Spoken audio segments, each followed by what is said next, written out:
Hello and welcome লন্ডনে বাঙালির রান্নাঘরে। আজ আমি রান্নাঘরে এনেছি একদম হেলদি আর ডেলিশিয়াস একটি রেসিপি, অ্যাভোকাডো স্যান্ডউইচ। এই স্যান্ডউইচ তৈরি করতে সময় লাগে মাত্র কয়েক মিনিট, আর এটা কিন্তু ব্রেকফাস্টের জন্য একদম পারফেক্ট। এছাড়াও যারা ডায়েটিং করছেন তাদের জন্য তো অবশ্যই খুবই ভালো।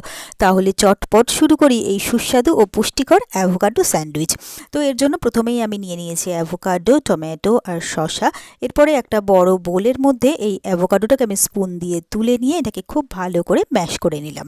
এরপরে এর মধ্যে দিয়ে দিচ্ছি কুচিয়ে নেওয়া শসা, দিয়ে দেবো এর মধ্যে কুচিয়ে নেওয়া টমেটো, এরপরে এর মধ্যে দিয়ে দেবো আমি বেশ খানিকটা পেঁয়াজ কুচি, দিয়ে দিচ্ছি এর মধ্যে দুটো কাঁচা লঙ্কা কুচিও। এরপরে এর মধ্যে আমি দিয়ে দেবো লেমন জেস্ট। এই লেমন জেস্টটা দিলে ভীষণ সুন্দর একটা অ্যারোমা আসে আর খেতেও কিন্তু ভীষণই ভালো হয়। এরপরে এর মধ্যে দিয়ে দিলাম আমি হাফ চামচ ব্ল্যাক পেপার পাউডার আর দিয়ে দিলাম স্বাদমতো নুন। এরপরে এই সবটাকে আমি খুব ভালো করে মিক্স করে নেব।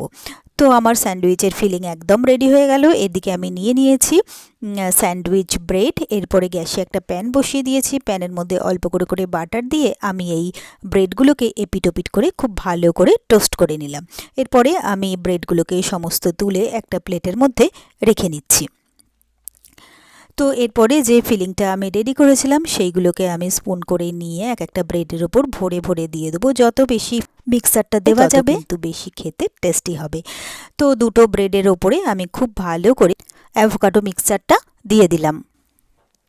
তো সবটাকে সুন্দর করে স্প্রেড করে দিয়ে এরপরে এর উপরে আমি স্প্রিঙ্কেল করে দিচ্ছি ব্ল্যাক পেপার পাউডার আর দিয়ে দেবো এর মধ্যে একটু মিক্সড হার্ব। এরপরে আর একটা করে যে ব্রেড আছে সেই ব্রেডগুলোকে এর উপরে চাপা দিয়ে ভালো করে প্রেস করে দেবো। তো সবটা আমার স্যান্ডউইচ রেডি হয়ে গেল। এরপরে এটাকে আমি মাঝখান থেকে কেটে টমেটো সস দিয়ে সার্ভ করে দেবো।